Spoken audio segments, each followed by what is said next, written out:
네, 뉴스 라이브 주요 사건 사고 이슈 짚어보겠습니다. 손정혜 변호사 그리고 김남국 변호사와 함께하겠습니다. 안녕하십니까? 네, 안녕하세요. 네. 자, 오늘 첫 번째 다룰 주제는 조국 전 장관의 구속영장 기각에 대한 내용입니다.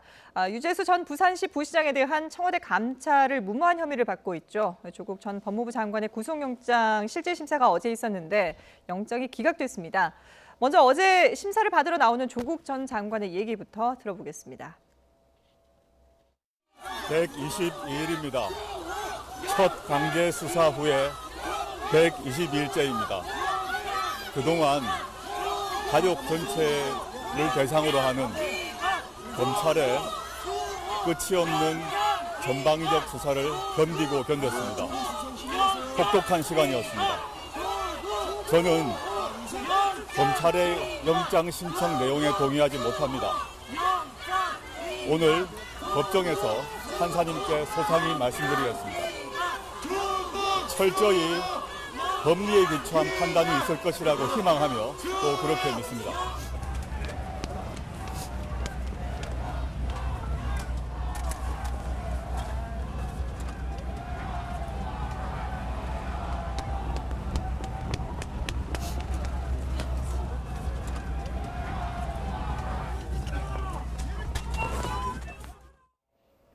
네, 한동안 언론의 모습을 보이지 않았던 조 전 장관이 영장 심사를 받기 위해서 법원으로 출석하는 모습, 그리고 영장 기각이 결정된 뒤에 구치소에서 나오는 모습 함께 보셨습니다.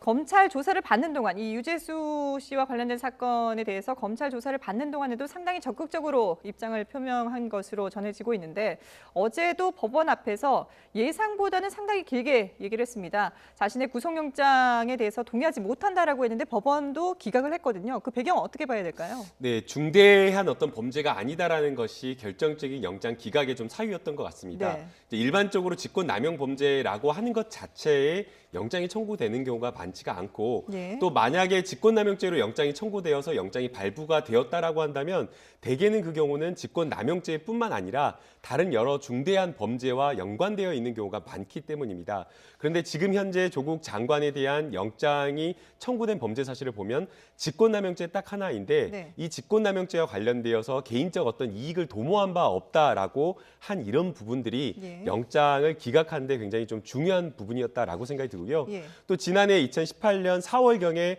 대검찰청에서 또 일선 지방검찰청으로 여러 가지 해설서, 직권남용을 적용할 때 어떻게 적용하라고 하는 해설서를 내보냈는데요. 거기에서도 보면 이 직권남용죄의 성립 여부에 대해서 굉장히 조금 애매한 점이 있기 때문에 네네. 특히나 직권남용이 되는지 안 되는지 그 남용과 관련된 부분을 판단하는 데 쉽지 않은 부분이 있기 때문에 신중히 적용하라라고 하는 그런 해설서 60쪽짜리 해설서를 보냈다라고 하는데 네. 이런 부분에 있어서도 여러 가지 범죄 혐의 사실과 관련되어 법리적인 어떤 다툼의 여지가 있다라는 점을 아마 종합적으로 조금 고려하지 않았나라는 그런 생각이 듭니다. 예, 법리 다툼의 여지가 있고 중대한 범죄가 아니다라고 법원이 판단한 것으로 보인다라고 이제 평가를 해주셨는데 그런데 어제 법원의 그 입장을 보면 일단 범죄 소명이 안 되는 것이 아니라 범죄의 소명은 된다, 충분히 된다. 그리고 죄질이 나쁘다라고는 표현을 했어요. 그러니까 법치주의를 후퇴시키고 국가 기능에 대해서 저해를 시킨 그 범죄 혐의에 대해서는 소명이 된다라고 법원을 판단하면서 네. 재질이 나쁘다는 표현을 했습니다. 네. 이 부분은 조 전 장관 측 변호인 측에서는 굉장히 뼈아프고 부담으로 작용할 가능성이 있습니다. 예. 구속영장이 기각이 되는 경우 많은 경우에 이제 범죄 성립 여부의 다툼의 여지가 있기 때문에 구속의 필요성이나 상당성을 인정할 수 없다 이런 판단들도 많은데 네. 이번에는 범죄는 소명되지만 하지만 구속의 어떤 필요성, 범죄의 중대성이 인정되지 않기 때문에 불구속 재판으로 충분하다 이런 판단이 이른 거거든요. 예. 그렇기 때문에 영장이 기각됐다고 해서 수사 동력이 없어진다거나 검찰이 만연히 무리한 수사를 했다라고 또 만연히 평가하기는 어려운 지점들은 있는데 시각의 차이는 이 영장실질 판사께서는 그럼에도 불구하고 그 당시에 사표라 조치라는 조치를 했다라는 점에 있어서는 네. 그 어떤 불법행위 정도가 그렇게 중대하지 않다 이렇게 평가했던 것은 아닐까라는 생각이 들고요. 나아가서는 배우자가 구속된 점도 예. 고려를 했고 진술의 태도를 언급하기도 했습니다. 아마도 진정성 있게 본인의 어떤 그 진술의 내용들을 충분히 협조적으로 진술하고 있다. 그리고 그 진술이 만연히 배척하기 어렵다는 것을 진술자의 태도라고 표현한 게 아닐까 생각이 들고요. 네네. 또 그 영장 그 발부를 기각하면서 이야기했던 부분 중에 하나는 그 당시에 유재수 전 부시장의 그 비행에 대한 인식 정도를 언급을 했거든요. 네. 이 말은 추측컨대 그 당시에 조 전 장관은 유재수 전 부시장의 5,400만 원 뇌물 혐의와 관련해서 정확하고 명백하게 이것을 인식했다기보다는 추상적으로 인식했을 가능성도 배제하기 어렵다 이렇게 판단한 것은 아닐까 생각이 들어서 네. 이 구속영장 실심 심사에서 범죄가 소명됐다라고 그 영장 담당 판사님이 판단해도 법정에서는 이거는 범죄가 입증되지 않았다라고 판단될 개연성이 있어서 결국은 이 범죄와 관련해서는 변호인과 검찰이 치열하게 앞으로 또 공방으로 남아있는 범죄 성립 여부는 다투지 않을까라는 생각을 하고 있습니다. 예. 그러니까 이제 범죄 혐의가 없다기보다도 이걸 이제 법정에 가서 다투고 구속까지 할 필요는 없다라는 그런 판단인 것 같은데요. 만약에 이 예. 사건이 형사 재판부에서 기소가 돼서 여러 가지 혐의와 관련해서 재판을 받고 1심 선고가 모두 일부는 무죄 나올 수 있지만 대부분이 중대한 혐의에 대해서 유죄가 나온다. 그러면 현재는 불구속 재판 가능성이 있지만 또 법정 구속되지 않을 될 가능성도 배제하기는 어렵기 때문에 향후 치열한 법정 공백은 여전히 계속될 것으로 보이고요. 예. 영장이 일부 기각된다고 하더라도 우병우 전 수석 그 사례를 들어보면 한 3번 정도 재청구한 그렇죠. 전례들이 있기 때문에 예. 이 불구속 재판이 확정적이다 이렇게 말씀드리기도 지금 어려운 상황입니다. 예. 말씀하신 것처럼 검찰은 아직 지금 재청구를 할지 아니면 불기소 처분을 할지 그건 결정을 아직 하지 않은 그런 상황인데 근데 지금 말씀을 들어보면은 법원으로서도 상당히 이제 고민을 많이 했던 것 같고 결국은 검찰도 그리고 조 전 장관 측도 양측의 일방적인 손을 들어주지 않은 그런 판결이다 이렇게 해석하는 사람들도 있더라고요. 네, 기각 사유 전문이나 이런 것들을 보면 예. 양측의 어느 쪽에 손을 들어주지 않은 어떤 그런 굉장히 신중하고 고심을 한 흔적이 많이 보입니다. 네. 그러나 지금 여러 가지 사정이나 이런 수사 과정을 좀 살펴봤을 때 검찰이 좀 수사의 어떤 굉장히 동력을 좀 상실하고 수사에 대한 어떤 책임이라든가 비판 여론이 좀 부담이 될 것으로 생각이 네. 됩니다. 국정농단이라든가 박근혜 전 대통령 사건 수사, 특검이 3개월 동안 수사해서 많은 수사의 성과를 내놨는데 이 조국 전 장관에 대한 수사를 보게 되면 4개월이 넘어가는 기간 동안 조국 전 장관뿐만 아니라 가족에게까지 많은 수사가 전방위적으로 펼쳐졌는데 네. 정작 조국 장관에 대해서 영장을 청구했는데 영장이 기각되었다라고 하는 것, 그리고 그 영장에 적시된 범죄가 처음에는 조국 장관이 이 주가 조작과 관련되어서 연관되어 있다라거나 아니면 여름에만 하더라도 뇌물죄와 관련된 범죄 혐의가 있다라고 이야기가 나왔었는데 네. 그런 이야기는 영장에 적시가 되지도 않고 아예 이런 어떤 직권남용, 새로 처음에 시작했던 그런 범죄가 아니라 직권남용과 관련된 엉뚱한 다른 별건 범죄가 나왔다라고 하는 것을 생각을 한다라고 하면 네. 4개월 동안 대한민국을 혼란에 빠뜨렸던 검찰의 수사가 과연 성과가 있었던 것이냐, 오히려 검찰이 검찰 개혁을 하고 검찰권을 뭔가 분산시키려고 하는 조국 장관을 표적 수사한 것 아니냐라는 또 이런 비판에 대한 부담이 전 생길 것으로 보이기 때문에 네. 오히려 지금 어떤 조국 장관과 검찰의 어떤 손실이라든가 타격을 보면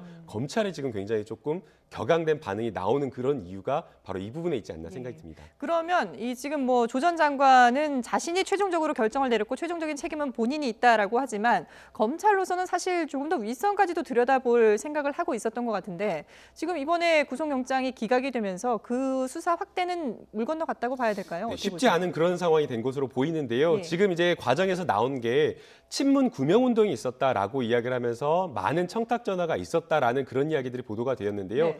어제 영장 실질 심사 과정에서는 좀 새로운 이야기가 좀 전해진 것 같습니다.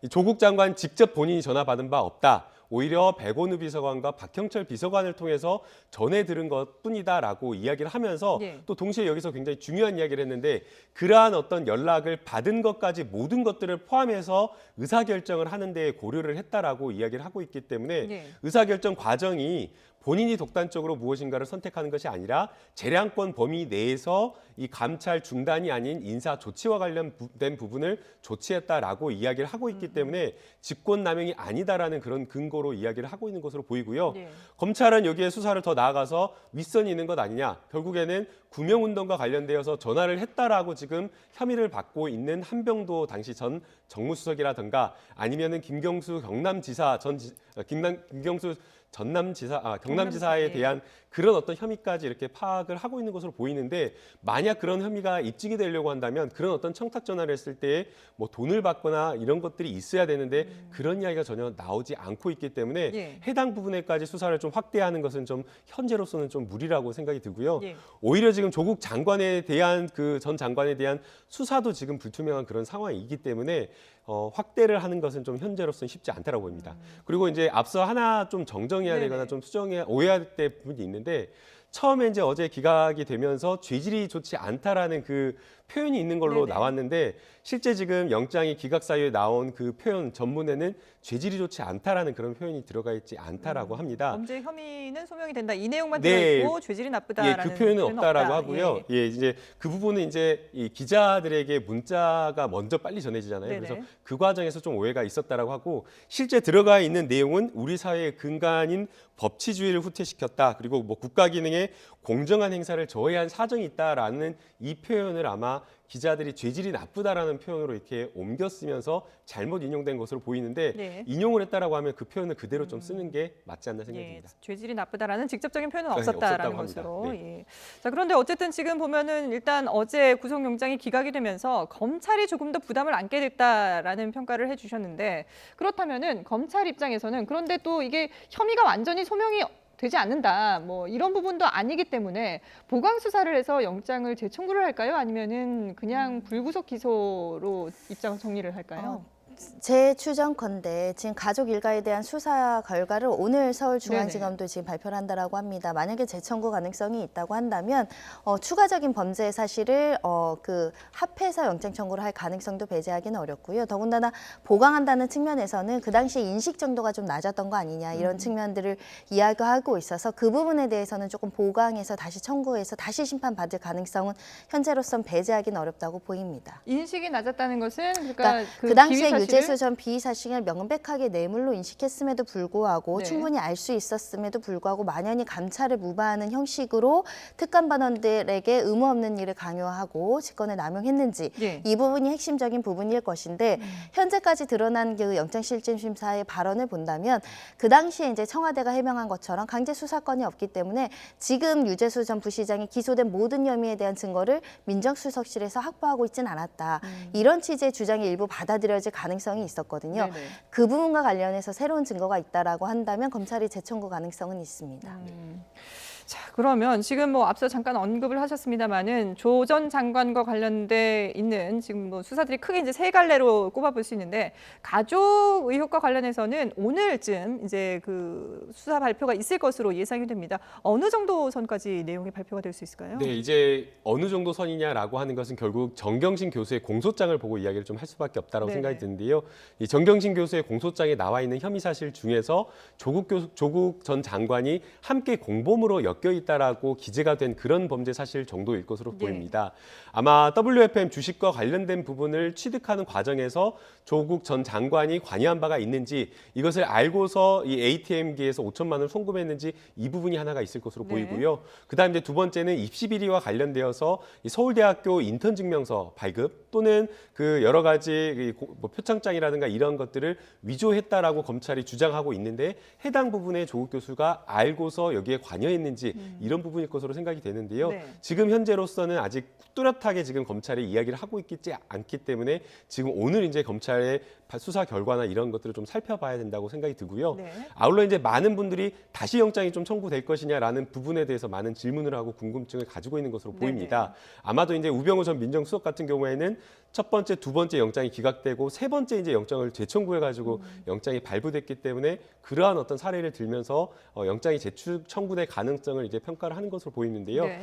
저는 이제 조금은 낮다라고 생각이 됩니다. 아, 그러니까 감찰 무마 의혹과 관련해서 영장을 재청구할 가능성은 좀 낮다. 좀 낮다라고 네. 보입니다. 우병우 전 민정수석 같은 경우에는 수사 초기여서 예. 다른 여러 가지 수사와 관련된 것들을 확보할 어떤 증거나 이런 것들이 있어서 영장이 기각된 다음에 재청구를 했는데, 조국 장관 같은 경우에는 이 수사가 거의 다 끝난 그 마무리된 그런 시점에 영장을 청구하는 거라서 네. 사실상 영장을 재청구하기 쉽지가 않고요. 또 이번에 지금 영장 기각 사유 전문을 보면 검찰의 주장을 다 배척하는 것이 아니라 네. 검찰의 주장을 또 받아들여주는 것들이 많습니다. 그러니까 검찰이 주장하는 이 범죄 사실 소명과 관련되어서는 인정을 하면서 범죄 사실 소명이 되지만 그럼에도 불구하고 이 영장을 발부할 필요성이 없다라고 지금 이야기를 했기 때문에 네. 재청구하기 좀 어렵다고 보이고요. 예. 만약에 지금까지 수사했던 여러 가지 뇌물죄라든가 공직자 윤리법 위반이라든가 이런 것들이 영장을 청구하는 범죄로서 충분하게 어떤 근거라든가 유죄 입증이 됐다라고 한다면 사실은 공무원 범죄와 관련되어서 뇌물죄가 훨씬 더 중하고 죄질이 나쁘거든요. 네. 그러한 부분에 검찰이 유죄 입증의 증거가 충분했으면 그러한 범죄를 영장을 청구하는데 적시를 했거나 아니면 이미 뭐 가을쯤에 그러한 범죄로 영장을 청구해가지고 수사를 진행을 했을 텐데 그러지 않았다는 것을 보면 지금까지 수사한 어떤 여러 가지 범죄 사실은 뇌물죄라든가 이런 부분에 있어서 유죄 입증할 정도는 되지 않았다라는 것을 거꾸로 추론을 할 수가 있기 때문에 예. 영장 재청구하는 것은 검찰로서도 상당 부분 부담이 좀 있을 것으로 보입니다. 예. 검찰이 연내에 이제 관련 사건들을 마무리하겠다라는 또 입장도 내놨기 때문에 사실 시간이 좀 촉박한 면은 있습니다. 그러면 오늘 가족 수사와 관련해서 이 내용을 발표하면서 조 전 장관에 대한 입장은 검찰이 어떻게 정리를 내릴까요? 일단 어느 혐의에 대해서 공범으로 기소할지가 굉장히 관건이지 않을까 싶습니다. 네. 공직자윤리법도 지금 거론되고 있고 자본시장법 위반도 거론되고 있고 네. 위조 공문서 행사와 관련된 부분도 분명히 재판부께서 연내에서 정경심 교수 재판부께서는 공범들이 있다면 공범들에 대한 정리를 빨리 해달라. 만약에 위조 공문서 행사죄로 정경심 교수를 처벌하고자 한다면 위조한 공문서를 작성한 사람 주체가 확정이 돼야 되지 않겠느냐. 네. 업무방해 혐의가 있다고 한다면 공범으로 적시되어 있는데 공범이 재판이 아직 기소조차 이루어지지 않는 것은 타당하지 않다라는 지적이 있기 때문에 네. 오늘 어느 혐의로 공범을 기소하고 어느 혐의는 불기소할 것인지에 대한 설명이 명확하게 나와야 되지 않을까 생각이 들고요. 네. 지금 또 하나의 이슈는 정경심 교수를 기소한 이후에 이제 참고인들 조사나 피의자 신문 조사를 한 상황에서 이 기소 이후에 이제 강제 수사를 한 증거에 대한 증거 능력을 인정할 것인지 여부도 지금 관건이 되고 있는 상황이기 때문에 검찰로서는 현재 마무리를 해서 누군가를 기소하고 어떤 혐의로 기소할지를 좀 명확하게 해야 관련된 공범들에 대한 재판도 순조롭게 이루어져야 되는 상황입니다. 예. 일단 어제 감찰 무마 의혹과 관련해서는 구속영장이 기각이 됐고 오늘 가족 수사와 관련해서 검찰이 수사 결과를 발표할 것으로 보입니다. 그리고 또 보면은 이 뭐 울산시장 관련 사건에도 조 전 장관의 이름이 거론이 되는데 지금 구속영장이 기각이 되면서 검찰로서는 부담을 안을 수밖에 없는 그런 상황이거든요. 이게 다른 수사에도 영향을 미칠까요? 다른 수사로 가기에는 조금 쉽지 않을 거라고 생각이 드는데요. 앞서 손정혜 변호사님도 지적을 해줬듯이 네. 수사가 너무 길어지고 있습니다. 이게 조국 장관에 대한 전 장관에 대한 수사만 하는 것이 아니라 예. 80 노모, 남동생, 아들, 딸, 부인 뭐 전방위적으로 가릴 것 없는 이런 어떤 별건 수사로 나아가고 있는 것에 대한 이 검찰권 남용 아니냐라는 그런 비판이 일고 있는 그런 상황이기 때문에 예. 이제 더 이상 끌어가는 것 자체가 수사에 대한 부담이다라고 이야기를 하고 있고요. 네. 이제 많은 국민들은 수사가 뭐 기간이나 이런 것들 잘 이제 고려하지 않기 때문에 그런 부분에 대한 좀 비판 의식이 좀 적는데 수사를 하는 사람이나 법조계에 있는 사람들은 수사가 왜 이렇게 길어지냐라고 하면서 결국에 이렇게 수사가 길어지는 것 자체가 수사에 어떤 성과가 없는 거라든가 아니면 처음에 애초에 수사가 시작되었을 때부터 첫 단추가 잘못 깨진 수사다라는 그런 비판이 내부적으로도 지금 일고 있는 그런 상황이기 때문에 네. 더 이상 뭐 수사를 더 다른 어떤 별건으로 나아가서 또다시 뭔가 확대를 한다라는 것 자체가 좀 부담이다라고 생각이 들고요. 예. 울산시장 그 황운하 전 청장과 관련되어서 선거 개입과 관련된 부분 사실 만약 이게 유죄다라고 하면 굉장히 심각한 범죄인데 네. 이게 만약 검찰에서 이게 조국 장관이 관여가 되었다라고 한다면 먼저 이것부터 수사를 했을 겁니다. 그런데 지금 그렇지 않았다라고 하는 것은 이 부분에 대해서 조국 전 장관이 직접적으로 민정수석 그 당시에 지시를 하거나 관여한 부분이 적거나 아니면 거기까지 수사를 확대하는데 좀 어려움이 있었기 때문에 네. 아마 지금 영장이 기각되었다라고 해서 그것을 좀 다시 청구하는 것은 수사에 상당 부분 부담이 있기 때문에 지금으로서는 좀 어렵다고 보입니다. 예. 자, 어제 조 전 장관이 법원에 나오면서 122일 동안 혹독한 시간을 견뎠다라고 얘기를 했는데요. 관련해서 가족 수사와 관련해서는 검찰이 오늘 발표를 할 것으로 보입니다. 관련 내용들이 나오는 대로 저희가 또 YTN이 신속하게 보도를 해드리도록 하겠습니다.